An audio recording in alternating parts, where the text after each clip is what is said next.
There is someone in your life, or there was who should have protected you, should have shown up, should have said the right thing, done the right thing, been there in the way that the situation required.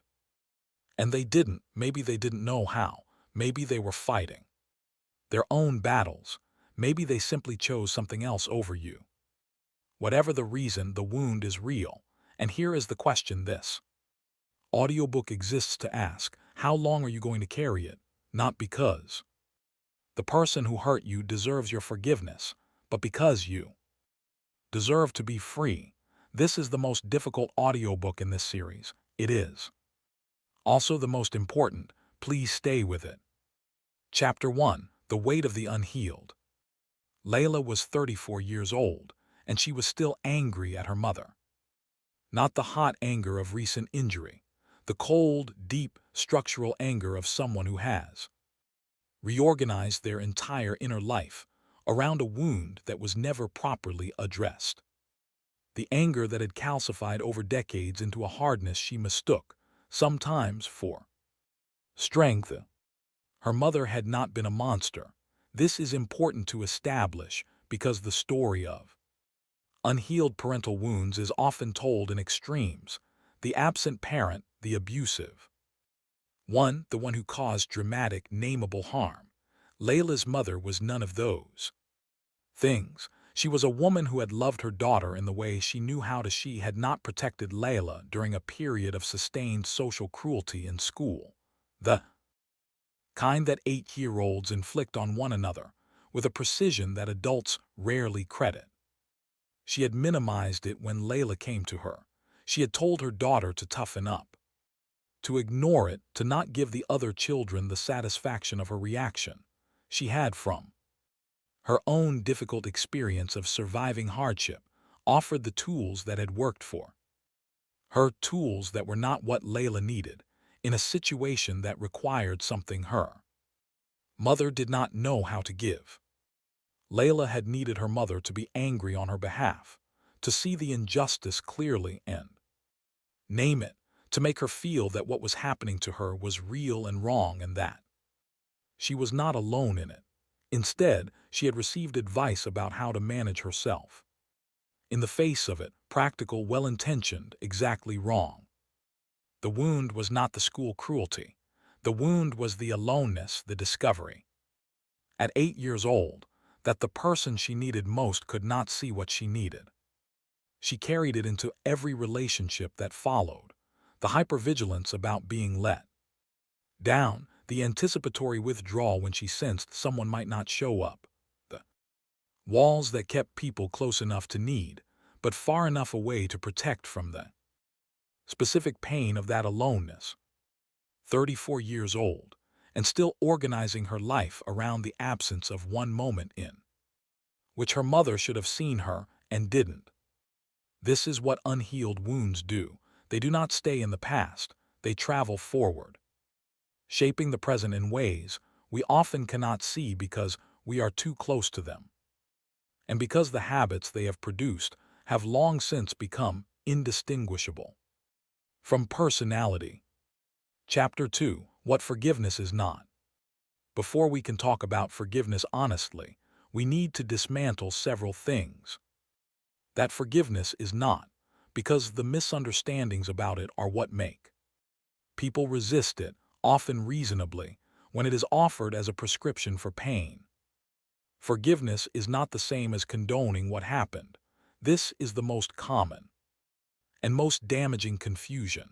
When we forgive someone, we are not declaring that what they did was acceptable or that the harm they caused was not real. We are not erasing the record. We are not signing a document that says the wound did not matter. The harm was real. The need that went unmet was real. The impact on your life was real. Forgiveness does not alter any of that. Forgiveness is not the same as reconciliation. You can forgive someone and choose not to have them in your life.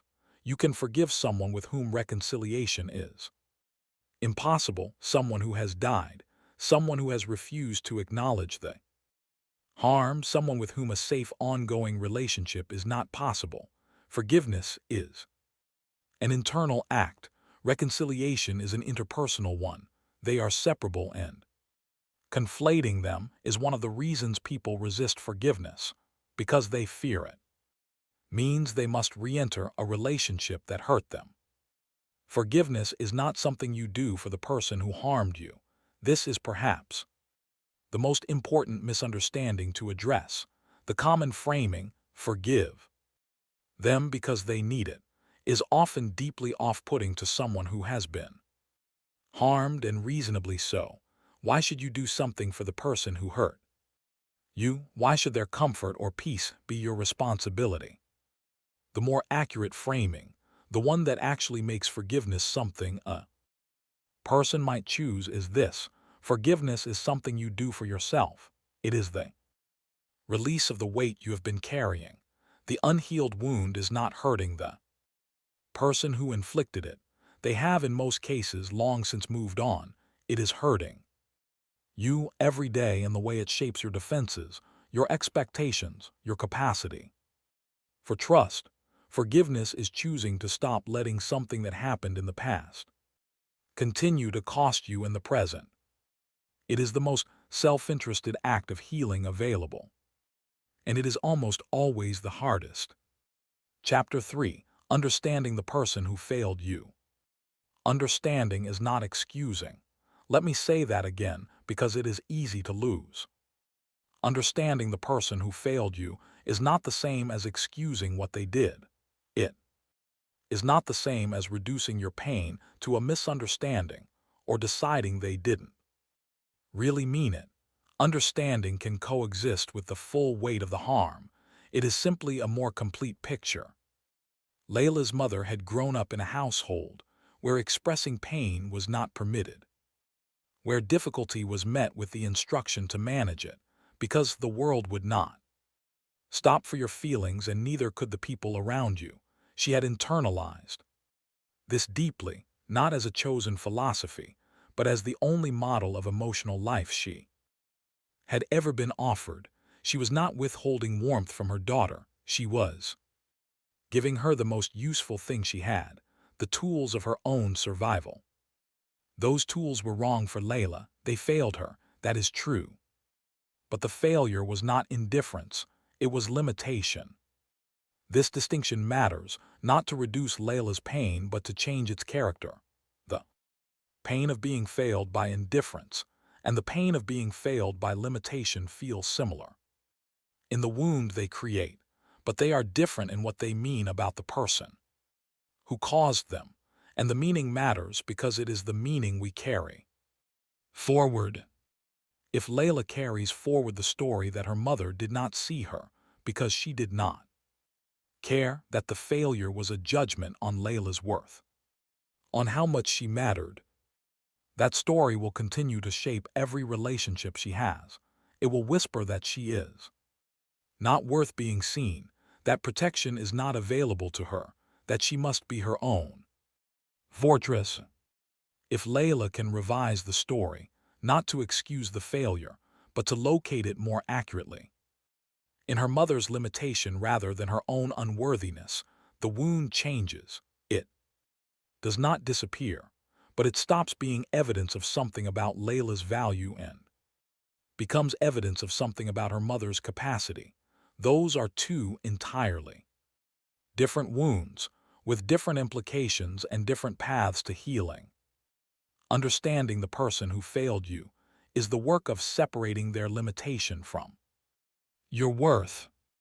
It is slow work, uncomfortable work, work that requires sitting with both the pain and the complexity simultaneously, without collapsing one into the other. But it is the work that makes forgiveness possible, not as a gift to them, as a release. For yourself, Chapter 4, the process of letting go. Forgiveness is not a decision you make once. It is a practice you return to. This is the most honest thing that can be said about it, and it is rarely said clearly enough. People are told to forgive as if it is a single act, a moment of resolution. Switch that flips, and then they try to forgive, and they find that 2 days later the anger is back, and they conclude that they have failed, or that they are not capable of it. But this is not failure. This is the actual process. The wound is not located in a single place in your psychology. It is threaded through habits of thought, patterns of response, reflexive defenses that developed around it. Over years or decades, these do not disappear because you have decided intellectually to release the person who caused them. They have lives of their own. They will resurface, often triggered by something that seems unrelated, a moment of being let down that echoes the original letting down, a situation that activates the old alarm even though the current situation is different.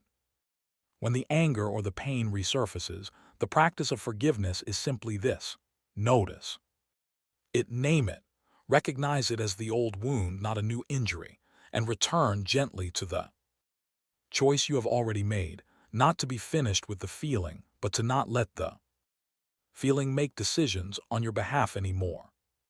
This is the difference between having a feeling and being run by it.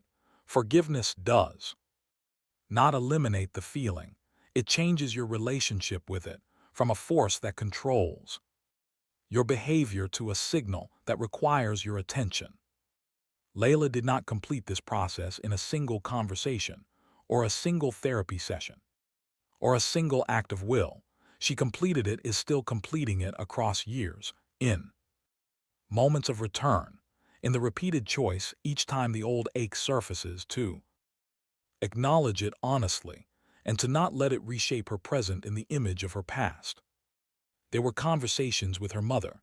Some of them were productive. Her mother, in her 70s now, had access to a reflectiveness that had not been available to her in her 40s, and she could hear things she could not have heard then.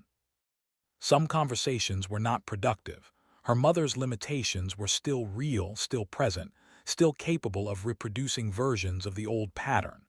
Layla learned to navigate both, to have the relationship that was actually available rather than the one she had needed as a child, and to grieve the difference without being destroyed by it. This is what the fully processed version of a wound looks like, not the absence of feeling but the presence of choice. Chapter 5. What healing actually produces. When the wound is no longer running the show, when the defenses built around it begin to soften, when the hypervigilance relaxes, when the anticipatory withdrawal loosens its grip, something specific becomes available that was not available before. Trust. Not naive trust, not the absence of discernment, the specific kind of trust that allows you to extend yourself fully into a relationship without the constant management of exits, without the preemptive withdrawal that protects against disappointment by ensuring you are never fully present, the trust that allows vulnerability real. Vulnerability, the kind that makes genuine connection possible because you are no longer organizing your entire emotional life around the prevention of the one pain that hurt you most. Layla noticed this first in small ways. She stayed in a difficult conversation with a friend. Rather than withdrawing when it became uncomfortable, she asked for help with something she would previously have handled alone, because accepting help had felt like the dangerous exposure of a need. She told someone she loved them without immediately managing the risk of the words by adding something that diminished them. These are small things. They are also enormous things. They are the specific behaviors that make relationships real, that allow the quality of genuine connection that the defended self cannot access. The person who has done the work of forgiveness is not more vulnerable in the dangerous sense. They are more free, free to invest in relationships without the constant overhead of protecting the wound, free to receive care without the alarm that says care is never reliable, free to be present, fully present, in the life they are actually living, rather than partly present in the present and partly still managing the pain of the past. This freedom is not given to you by anyone else. The person who failed you cannot give it to you. No relationship, however good, can give it to you. It is the product of the internal work, the sitting with the wound, the honest examination of the person who caused it, the repeated practice of choosing release over resentment, that only you can do. But it is available. It is genuinely, fully, transformatively available. And it begins with the decision to stop letting the past cost you the present. Chapter 6. A Note on Forgiving Yourself. This chapter has been about forgiving the person who failed you, but there is a dimension of this work that rarely gets discussed: forgiving yourself. For the ways you have let the wound make your decisions, for the relationships you held at a distance because the defenses said it was safer, for the love you did not fully give because giving it felt like too great a risk, for the times you reproduced the wound in your own behavior, became, in moments of stress or fear, the person who did not show up because that was the pattern you had absorbed. We hurt people from our wounds. This is one of the saddest and most universal truths about human beings. The child who was not protected becomes the adult who is. Sometimes not protective, not from cruelty, but from the limits of their capacity. Shaped by what they did not receive, the cycle is not inevitable. It can be broken. But acknowledging it honestly, without self-flagellation but with genuine accountability, is part of the healing. You have done things that needed to be done differently, things you knew, even as you were doing them, were not your best, things that were shaped by fear or pain or the defensive habits of a wounded self, the people you did them to, the people who needed something from you that you were not able to give, deserved better, and so did you. Self-forgiveness is not permission to continue the pattern. It is the recognition that you were doing what you could with what you had, and the commitment to develop more, to build the capacity that was not given to you, so that the cycle can stop with you. You are allowed to be a person who caused harm from their pain and who has chosen to become someone different, not perfect, different, more conscious, more capable, more present. That choice is always available. No matter how long the wound has been open, no matter what the history contains, the healing begins when you decide it does. Epilogue. The person who did not protect you when you needed it most was imperfect in the specific way that all human beings are imperfect. They had limits. They were shaped by their own history. They gave what they had, and what they had was not enough. That is the truth of it, not an excuse, a truth. And you carrying the weight of what they failed to give, organizing your life around the protection of the wound, paying in every relationship for the cost of one that fell short. You deserve to put that weight down. Not for them, for the life that is waiting on the other side of it. The relationships you will be able to have when you are no longer defending against the one that hurt you. The love you will be able to give and receive when it does not have to pass through the filter of the old pain. The version of yourself, open, present, trusting in the way that the wound itself has never been able to trust, that has been waiting underneath the defenses for years. Forgiveness is the door to that person. You do not have to forgive today. You do not have to forgive all at once. You just have to begin the turning toward the wound with honesty and compassion for both the person you were and the person who failed you, and keep turning. The weight will lift, not all at once, but it will lift.